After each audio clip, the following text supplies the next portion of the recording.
2003. Depois de uma rápida e letal invasão, tropas americanas passaram a ocupar o Iraque. Um dos regimes totalitários mais brutais do século XX havia chegado ao fim. Senhoras e senhores, pegamos ele.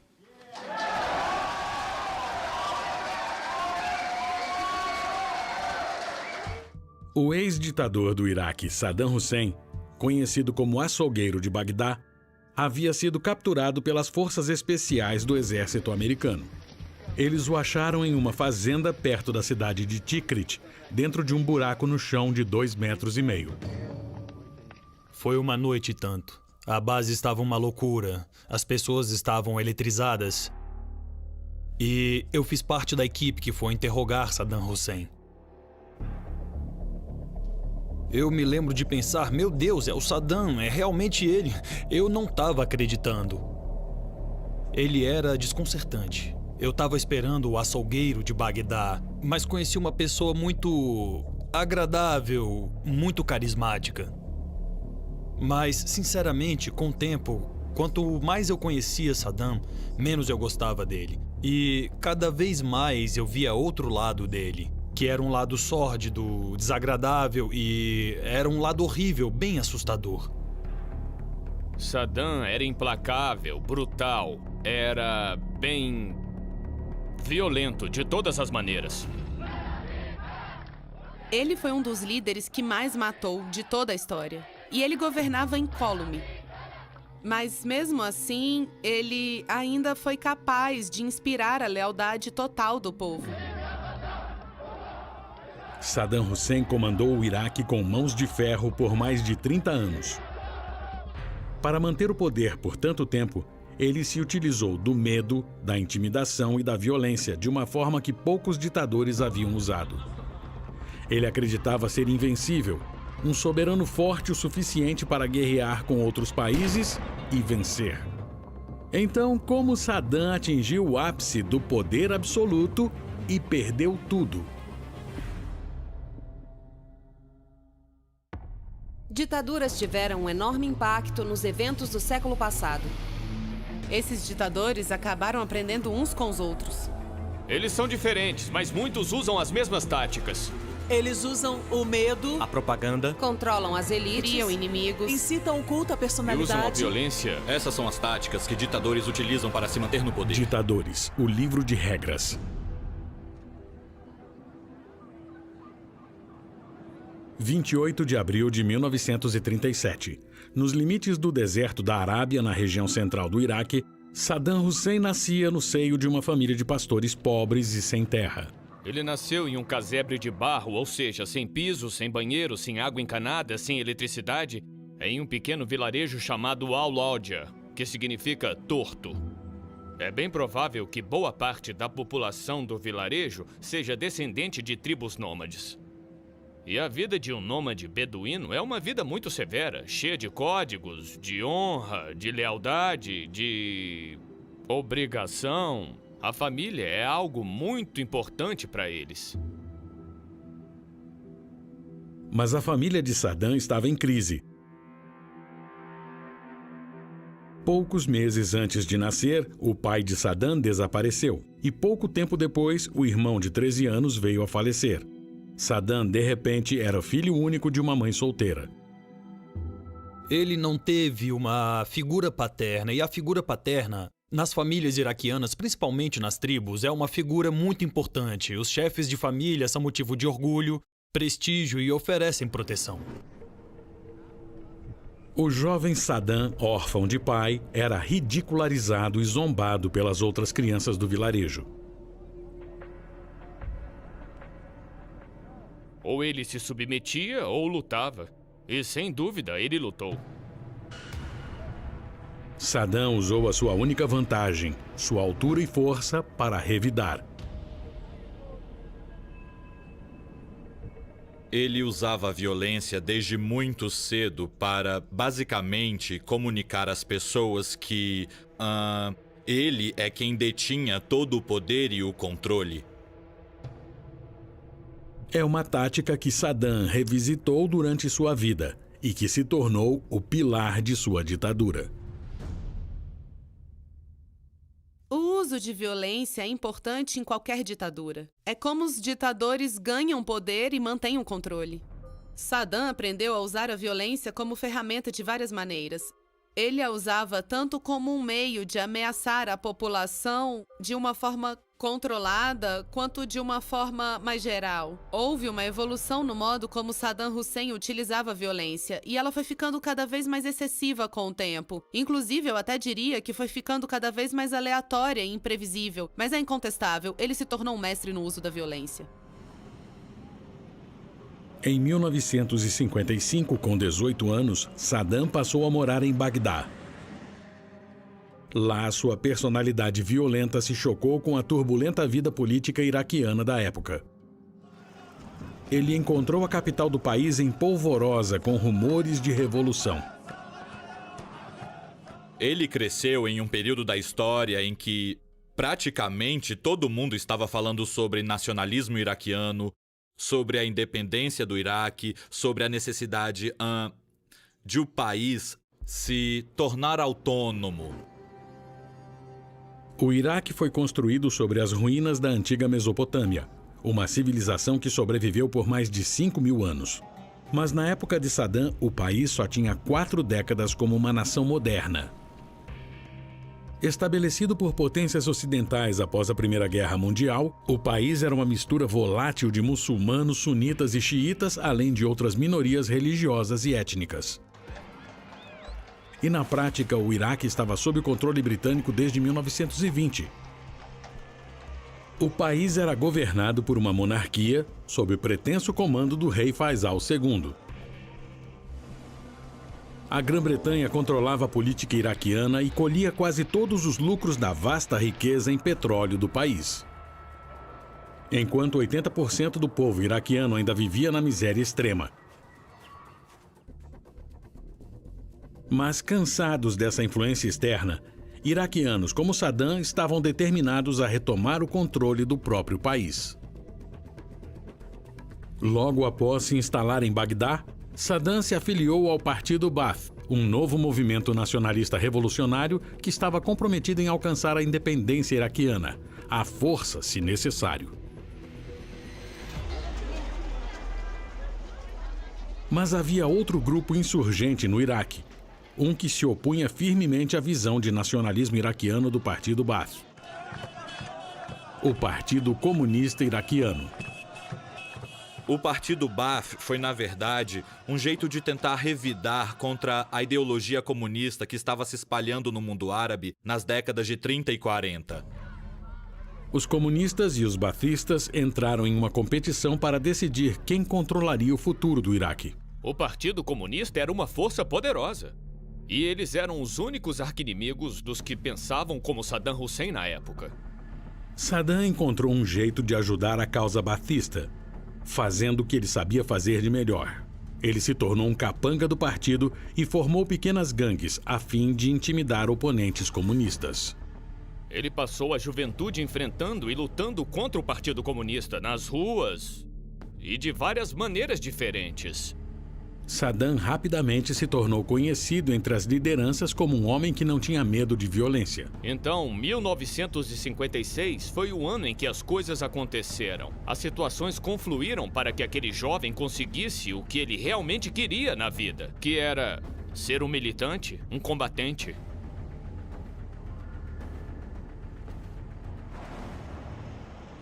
Então, em 1958, um dramático evento abriu uma nova porta para Saddam. O exército iraquiano havia realizado um violento golpe de Estado.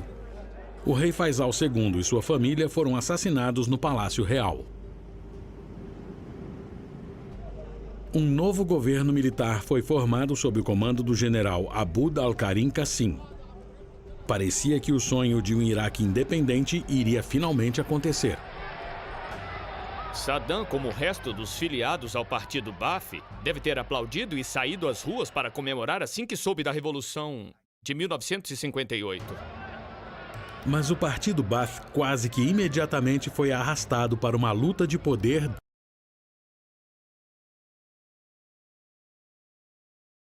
dentro do novo governo. Algumas pessoas do Partido Baath pensaram que teriam mais poder dentro do governo, mas perceberam rápido que os militares queriam deixá-las de fora. Para Saddam e seus companheiros, a gota d'água foi quando Qassim formou uma aliança com o arqui-inimigo, o Partido Comunista Iraquiano. O Partido Baath passou a acreditar então que eles só tinham uma opção: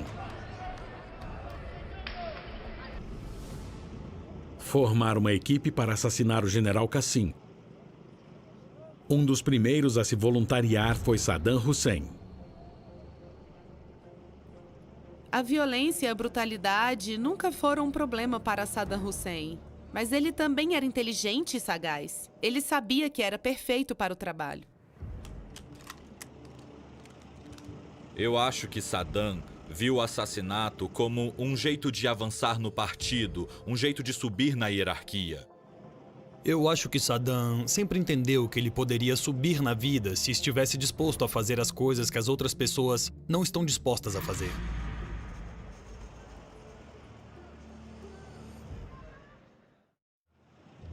Dia 7 de outubro de 1959. Com 22 anos, Saddam Hussein havia se utilizado de violência para subir na hierarquia do Partido Baath. Mas agora ele estava prestes a usar a violência de um jeito ainda pior. Saddam e um pequeno grupo de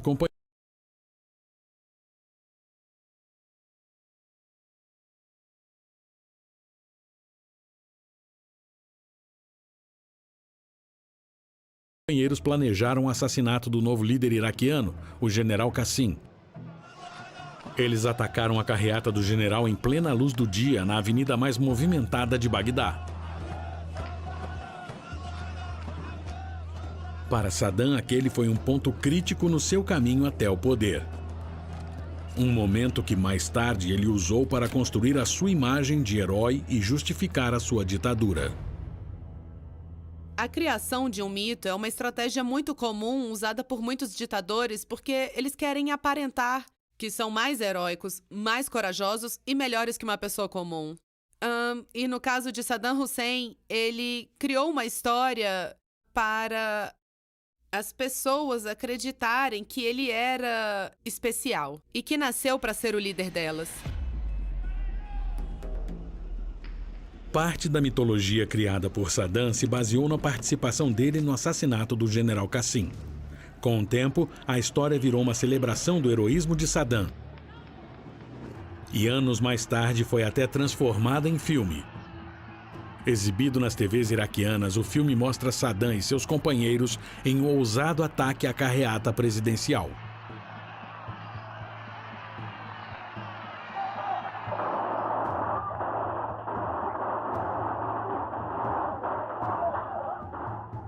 Ele criou essa ideia que ele era uma lenda, que ele não era uma pessoa comum e que as pessoas deveriam se sentir sortudas por terem um líder corajoso, um líder destemido que lidaria com qualquer tipo de ameaça. O filme mostra a heróica fuga de Saddam depois do assassinato. Ele mal sobrevive a um grave ferimento à bala na perna, escapa das forças armadas de Qassim, foge de Bagdá e faz uma longa jornada pela Síria de quase 2.000 quilômetros até o Egito. Mas o ataque ao general Qassim não foi nada como o glorioso e heróico ataque mostrado no filme. Foi um completo desastre. Na realidade, a tentativa de assassinato acabou em caos. Qassim foi ferido, mas sobreviveu, e Saddam buscou refúgio em um esconderijo em Bagdá, onde ele foi tratado por um pequeno ferimento à bala. O ataque foi um desastre completo. Ele ficou no fogo cruzado e foi ferido por um dos próprios homens quando estavam tentando atirar em Qassim dentro do comboio. Algumas fontes sustentam que Saddam foi o culpado pelo fracasso do ataque. Dizem que ele começou a atirar cedo demais. O ataque fracassou, o líder foi ferido, assim como Saddam, que conseguiu escapar. Saddam fugiu do país e se escondeu na capital do Egito, Cairo. E é lá mesmo que ele começa a construir o mito de seu destino heróico. Ele cria uma versão própria do que havia acontecido, afirmando que ele era um guerreiro destemido que quase destruiu o regime militar e ainda conseguiu escapar para continuar lutando. Era assim que ele se percebia dentro do partido, como um bandido, como um excelente lutador, como um homem que entendia de armas. Foi essa reputação criada por ele mesmo que colocou Saddam no poder absoluto no Iraque. 9 de fevereiro de 1963. Enquanto Saddam ainda estava em exílio, o general Qassim foi morto a tiros por homens leais ao partido Baath, dando início a uma luta de 5 anos pelo poder. Nisso, Saddam retornou ao Iraque. 5 anos depois, em 1968, o partido finalmente foi vitorioso e o próprio primo de Saddam assumiu o poder, o presidente Ahmed Hassan al-Bakr. Sob a nova ditadura militar, al-Bakr e um pequeno grupo de integrantes importantes do partido Baath assumiram controle quase total sobre a administração do país. E graças à sua reputação de herói, Saddam foi capaz de abrir caminho para uma posição de importância no novo governo. Oficialmente, Saddam foi nomeado vice-presidente. Mas de olho no futuro, ele usou outra tática. Tática que outros ditadores da história já usaram a fim de obter informações e controle sobre rivais e inimigos. Ter controle da polícia secreta é importante numa ditadura porque os líderes precisam saber quem é que se opõe ao regime. Eles precisam de informações exatas para saber quem é leal ao governo. Por isso que eles usavam a polícia secreta para ter essas informações. A nova força de segurança de Saddam, conhecida como Mukhabarat, foi comparada à Gestapo, a infame e brutal força policial secreta do regime nazista de Adolf Hitler. Alguns dos métodos da Mukhabarat eram espionagem, intimidação e terror. Tudo para mandar uma mensagem bem clara: seja leal ao ditador ou morra. Saddam acreditava muito em uma coisa: lealdade tem que ser 100% absoluta. Não podia ser nem 99%. Isso não bastava. Saddam utilizou a polícia secreta para criar um elaborado sistema de monitoramento que era usado para vigiar todas as comunicações particulares. Arquivos confidenciais foram criados para monitorar milhares de suspeitos de traição, dentro do governo, do exército e do povo em geral. Existiam fichas sobre todo mundo. O próprio Saddam, por vezes, escrevia de próprio punho nas margens das folhas: manter para reavaliação futura. E se alguém irritava Saddam ou era desleal a ele, a informação estava lá, nas fichas, pronta para aparecer e ser usada contra a pessoa. E isso dava a ele uma vantagem enorme sobre os outros quando era necessário. Em 1969, mal passado um ano de governo, Saddam demonstrou todo o poder que havia obtido com o cargo. Ele alegou que a polícia secreta havia descoberto uma enorme conspiração contra o Estado. Eles prenderam 13 pessoas, acusadas de serem conspiradores-chave. Então eles promoveram um grande espetáculo para o público, com o enforcamento dessas 13 pessoas. As execuções foram anunciadas na Rádio Nacional e centenas de milhares de iraquianos se juntaram para assistir às execuções no centro de Bagdá. Uma das razões para tornar pública esse tipo de coisa é que isso tem um impacto psicológico muito forte. Não afeta só as vítimas, afeta qualquer pessoa que esteja sequer considerando em desafiar o regime. Foi inculcado na mente de todo cidadão iraquiano que se eles descumprissem com o que era esperado deles, aquela seria a punição que eles receberiam. E aquele medo profundo de ir para a forca pairava na cabeça das pessoas. Era um instrumento de opressão altamente eficaz. Os ditadores sempre querem criar a sensação de que você pode ser preso, ou que se você fez algo errado, a sua mãe pode ser interrogada. Então eles queriam criar uma atmosfera de medo permanente. No final da década de 1970, Saddam já havia consolidado seu poder e conquistado controle quase total sobre o Iraque, como vice-presidente e chefe da polícia secreta. Ele usou o poder que ele tinha para, basicamente, subverter todo mundo e se consagrar como líder do Iraque. Mas apesar de todo o seu poder, Saddam ainda era apenas vice-presidente. Ele esperava pela oportunidade de conquistar o seu lugar como líder absoluto do Iraque. Depois de mais de uma década como vice-presidente do Iraque e chefe da polícia secreta, Saddam estava pronto para dar o último passo na sua caminhada ao poder. 16 de julho de 1979. O presidente Ahmed Hassan al-Bakr renuncia, abrindo caminho para o vice-presidente.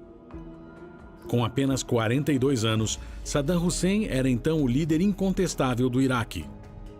Ele se mobilizou rapidamente para mandar um recado para qualquer um que pensasse em desafiar seu governo, especialmente para sua maior ameaça em potencial, a elite do país. A maioria dos ditadores são removidos do poder por um golpe ou algo do tipo promovido pelas elites. Então, a elite é a chave de tudo. Essas pessoas representam um impedimento a muitos ditadores em termos de manter o governo por muito tempo.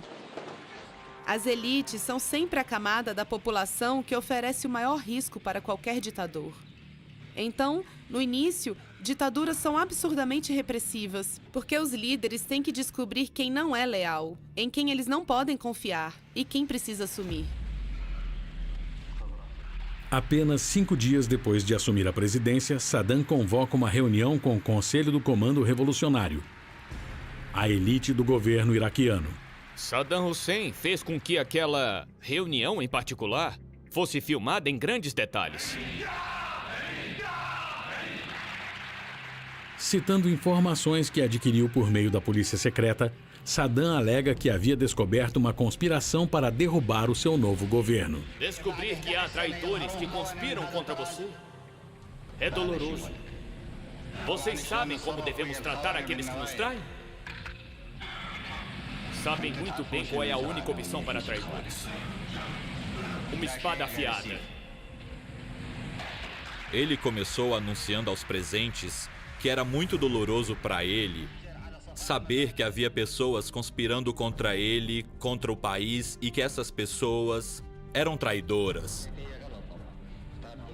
Ele fez um informante ler os nomes dos suspeitos de traição. E conforme cada nome era lido, um homem era mandado para fora do auditório e preso pela polícia secreta.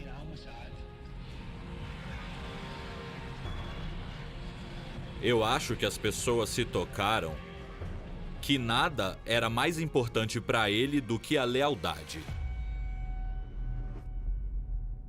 E, em uma reviravolta sádica, Saddam forçou os membros do governo restantes a executar os colegas presos.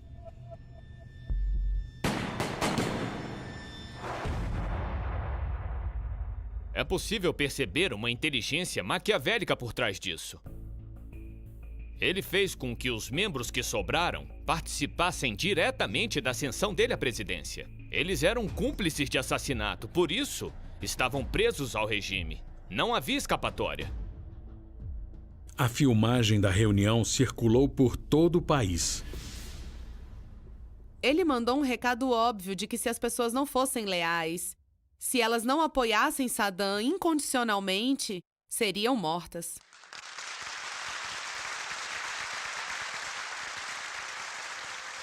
E, na minha opinião, foi assim que ele virou aos olhos do partido um líder incontestável. Saddam dependeu de táticas de violência e medo para estabelecer sua autoridade sobre as elites. Mas para conquistar apoio, ele sabia que precisava de uma abordagem mais sutil. Nenhum ditador consegue se manter no poder só com repressão. Eles têm que lançar mão de uma estratégia mista, não só de punição, mas também de incentivos. Saddam começou a usar o dinheiro público para manter a classe governante feliz e obediente. Quase todos do círculo pessoal de Saddam, inclusive seus conselheiros políticos mais próximos e seu pequeno exército de guarda-costas, ganharam um carro de luxo. As pessoas que conheciam Saddam eram extremamente leais e elas tinham razão para serem leais porque o bem-estar delas e de suas famílias estava conectado ao bem-estar do regime. Com a lealdade das elites conquistada por tempo indeterminado, Saddam se voltou para o povo iraquiano, cujo apoio também era necessário. Se aproveitando da crescente riqueza do Iraque vinda do petróleo, Saddam financiou uma série de reformas sociais e econômicas projetadas para beneficiar cidadãos comuns. De forma geral, podemos até dizer que naquela época o povo iraquiano se beneficiou muito do progresso econômico. Tinha muito dinheiro entrando, sendo usado para manutenção de infraestrutura. Saddam também reduziu impostos, financiou um serviço de saúde grátis para todos e educação superior grátis, e até mesmo tomou medidas para alcançar a igualdade de gênero. Ele deu um empoderamento às mulheres. Havia mais mulheres entrando na universidade, mais mulheres tendo oportunidades de emprego. Ele acreditava que se ganhasse o apoio das mulheres, teria o apoio de metade da população.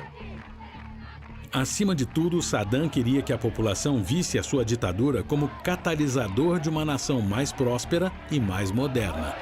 Muitas pessoas querem estabilidade, querem previsibilidade. Elas querem a garantia de que serão bem cuidadas pelo governo, e as ditaduras garantem isso ao povo. Por isso, as massas acham que realmente precisam daquela ditadura.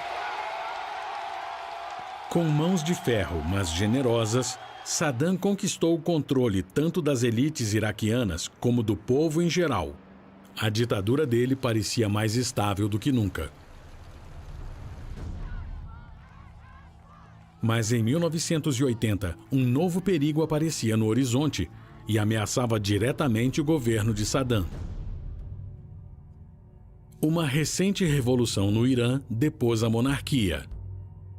Em seu lugar, foi instaurada a República Islâmica, comandada pelo líder muçulmano radical Ayatollah Khomeini. A ascensão de Khomeini no Irã foi muito perturbadora para Saddam. Por causa da crença religiosa extrema do Ayatollah. Ayatollah acreditava em um governo teocrático. O Irã, assim como todo o mundo árabe, deveria ser puramente governado pela lei religiosa.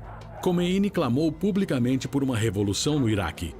Ele encorajou que xiitas iraquianos se revoltassem contra o regime de Saddam para construir uma república islâmica. Foi um desaforo que Saddam não pôde ignorar. Como resposta, Saddam mais uma vez se voltou para sua tática de ditador mais confiável, o uso da violência. Mas daquela vez, a violência alcançaria uma escala que ele nunca havia visto antes. Porque daquela vez era guerra. Ele planejou um ousado ataque preventivo. Seu objetivo era derrubar Ayatollah para não ser derrubado.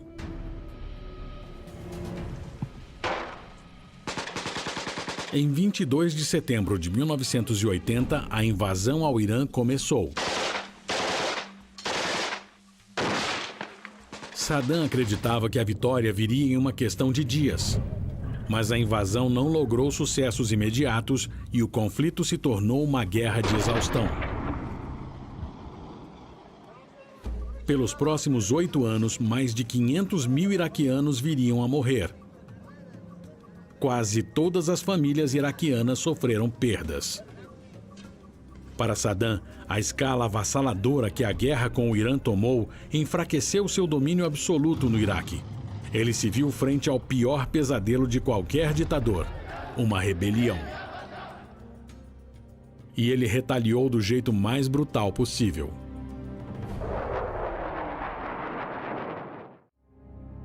Março de 1988. A tentativa de Saddam Hussein de destronar o seu inimigo Ayatollah Khomeini e a subsequente guerra com o país vizinho Irã havia se tornado um sangrento conflito e enfraquecido a sua ditadura. Pressentindo uma oportunidade, os curdos, uma das maiores minorias étnicas do Iraque, decidiram se rebelar contra o regime. Eles tomaram a cidade de Halabja, perto da fronteira com o Irã. Em retaliação, Saddam apelou para a violência mais uma vez. Mas daquela vez adotou uma forma de violência extrema que serviria a dois propósitos: acabar com a ameaça iminente e impedir quaisquer ameaças futuras.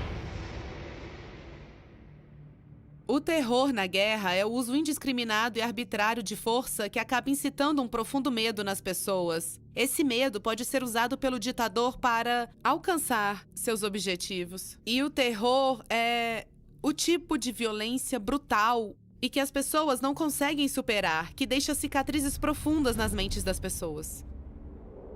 No dia 16 de março, Saddam ordenou que seus comandantes militares dessem um fim à rebelião curda. A Força Aérea lançou um ataque em Halabja.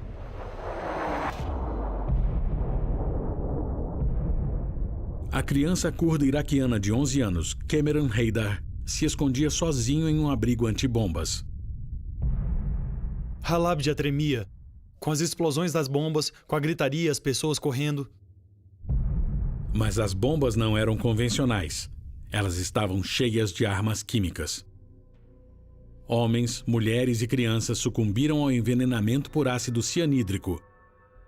É uma morte rápida, mas horrível. Depois do incidente, Cameron Haydar saiu do bunker para procurar sua família e descobriu o que o exército de Saddam havia feito. Eu não conseguia levantar, tive que engatinhar. Infelizmente, eu tive que me passar por cima de alguns corpos. Inclusive o da minha... Inclusive o da minha mãe. O meu irmão e minha irmã seguravam a cabeça do meu irmão, Revoar. Nos braços dela, eles morreram juntos.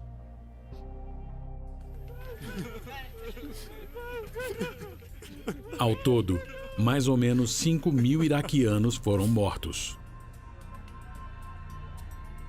Outros 10.000 sofreram ferimentos graves. Exatamente como Saddam pretendia, o horrível ataque resolveu dois problemas do seu governo. Primeiro, lembrou aos iraquianos o preço a ser pago pela rebelião. E segundo, mandou uma mensagem impactante ao Irã, inimigo mortal de Saddam. Aquilo instigou o terror. E Saddam manipulou aquilo, usou a favor dele. Os líderes iranianos passaram a temer que Saddam fosse detonar armas químicas em suas cidades. Eles concordaram em participar das negociações de cessar-fogo da ONU. Depois de 8 anos de conflito brutal, a guerra acabou sem que nenhum lado ganhasse qualquer vantagem territorial. Foi uma guerra de 8 anos. Foi um verdadeiro banho de sangue. E considerando o conflito em termos de tamanho e impacto, para aquela região, foi uma guerra tão grande quanto a Primeira Guerra Mundial. O total de fatalidades ficou na casa de 1 milhão. Apesar das terríveis perdas, a ditadura de Saddam sobreviveu à guerra. Mas ele teria que enfrentar outro problema. A guerra deixou o governo praticamente falido. Isso foi um problema enorme para ele. Saddam nunca precisou de dinheiro como ele precisou naquele ano de 1988. Para resolver o problema, Saddam começou a delinear um arriscado plano: invadir e anexar outro país vizinho, o Kuwait. Ele acreditava que a fortuna e a abundância de petróleo do Kuwait iria salvar a economia moribunda do Iraque e fortalecer sua ditadura. Mas aquela foi uma decisão que pôs em risco tudo que ele tinha batalhado para conquistar, porque ele estava prestes a puxar briga com um dos poderes militares mais fortes do planeta.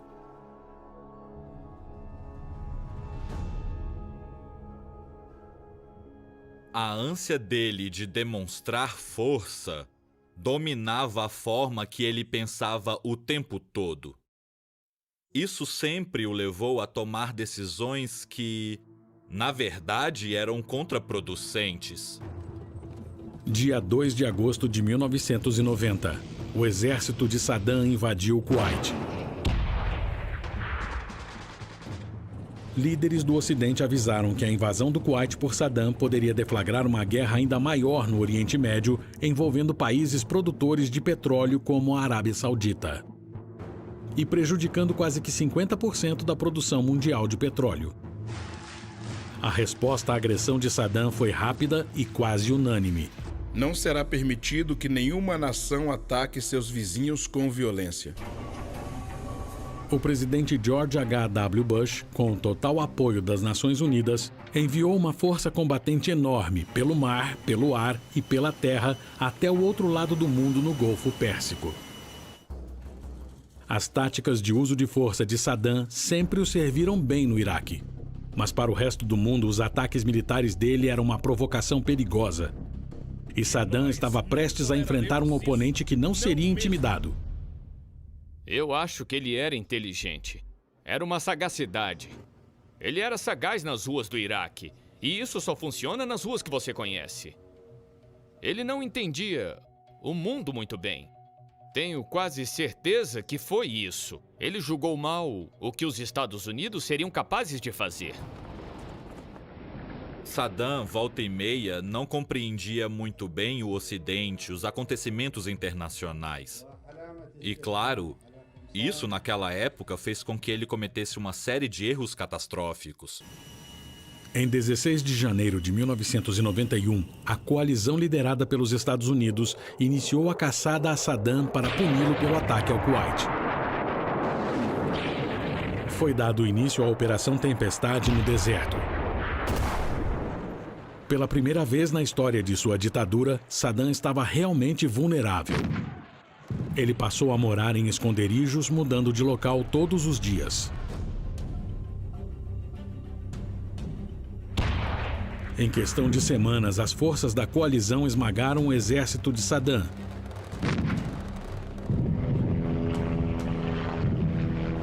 Os que restaram voltaram desmoralizados pela fronteira Irã-Iraque.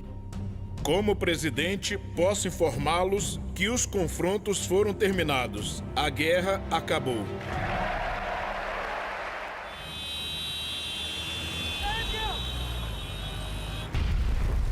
Mas Saddam se deu extraordinariamente bem.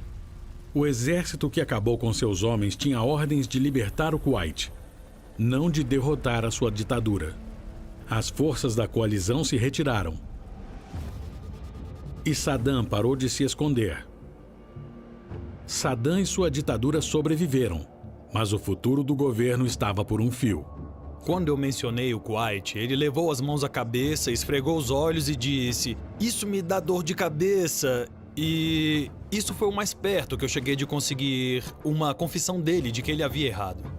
As coisas não foram as mesmas para ele depois daquilo. A partir daquele momento, Saddam tinha um grande alvo nas costas. Ter sobrevivido à Guerra do Golfo não foi uma vitória. Ele apenas adiou a própria queda. Mesmo com a Guerra do Golfo, contra todas as expectativas, Saddam Hussein ainda estava no poder. Mas, como viria a descobrir, ele ainda estava na mira dos Estados Unidos. Eu acho que o governo de George W. Bush considerava o Saddam como um negócio inacabado, mas não tinha muita certeza do que fazer para removê-lo do poder. Muito obrigado por virem. Bem-vindos à Casa Branca. Obrigado por virem.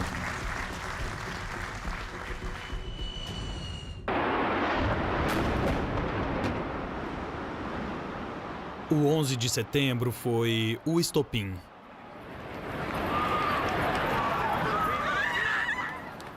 Foi o dia que a sentença de morte do Saddam foi dada. Os Estados Unidos declararam guerra internacional.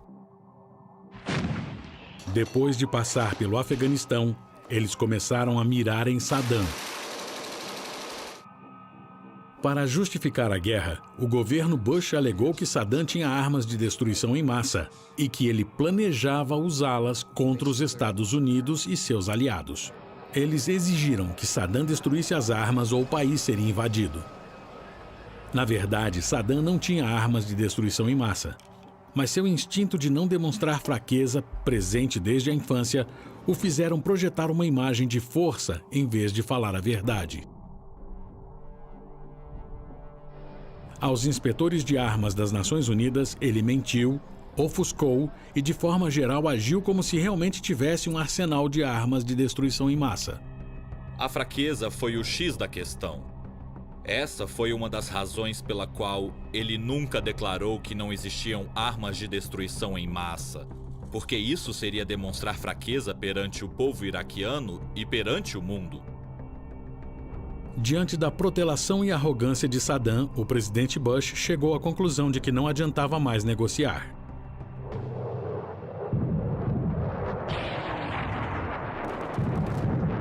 Em 20 de março de 2003, forças americanas e britânicas lançaram a Operação Liberdade do Iraque, com uma enorme investida aérea e terrestre. Diferentemente da Guerra do Golfo, esta foi uma invasão sem escrúpulos, que tinha apenas um propósito: destronar Saddam e acabar com a sua ditadura. O Iraque estava sob o controle de Saddam desde 1968. Após 35 anos sangrentos e brutais, o governo dele havia finalmente acabado.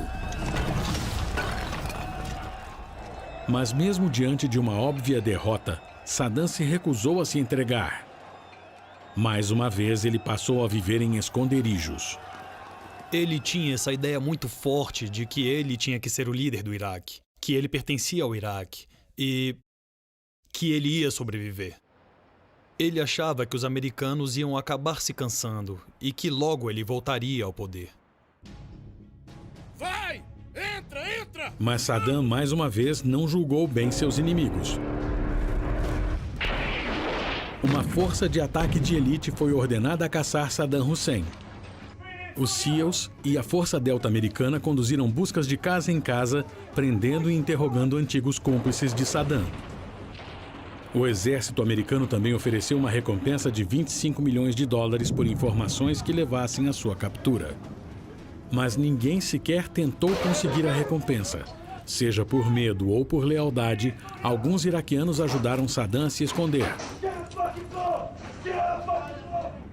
Conforme a caçada continuava, Saddam, que não havia desistido, fez o que podia para continuar despistando os americanos. Uma coisa muito inteligente que Saddam fez e que mostra muito bem o quanto ele era esperto e sagaz quando se tratava de segurança pessoal foi que ele trocou os guarda-costas de sempre dele por uma equipe nova. Ele contratou um pessoal que nenhuma agência de inteligência estrangeira, ninguém que já observava a ditadura há anos conhecia. Ninguém sabia nada sobre esses guarda-costas novos.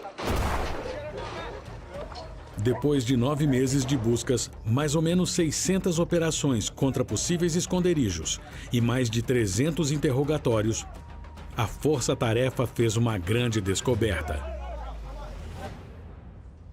Eles acharam um dos guarda-costas, um dos chefes dos guarda-costas, e ele... decidiu trair Saddam para conseguir a recompensa. 13 de dezembro, 8h30 da noite. Conforme a denúncia do guarda-costas, as forças especiais americanas descobriram o esconderijo de Saddam. Ele foi encontrado em um buraco no chão, a menos de 20 quilômetros de sua cidade natal. Ironicamente, sua vida havia completado um círculo. Foi uma noite e tanto. Tinha uma energia na base, as pessoas estavam eletrizadas. Tínhamos recebido uma mensagem dizendo que o exército tinha capturado Saddam Hussein, mas que eles não tinham certeza completa. Foi aí que eu fui chamado para identificá-lo. Assim que bati o olho, eu sabia que era ele.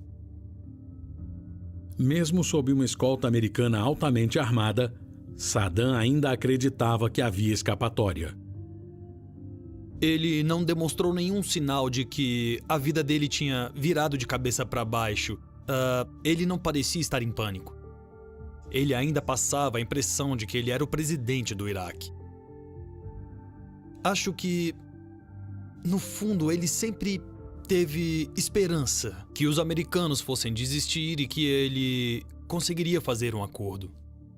Eu realmente acho que ele ainda estava torcendo por um milagre desses. Indiciado por crimes contra a humanidade, Saddam foi julgado publicamente em uma corte iraquiana, hostil até o fim, Vocês estão na presença de Saddam Hussein.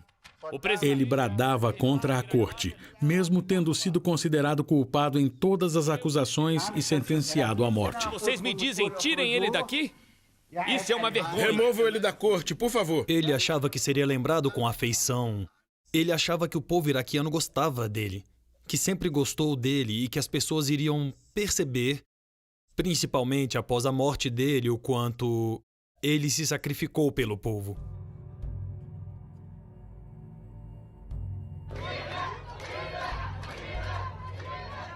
30 de dezembro de 2006. Com 69 anos, Saddam Hussein encarou o mesmo destino brutal de muitas de suas vítimas.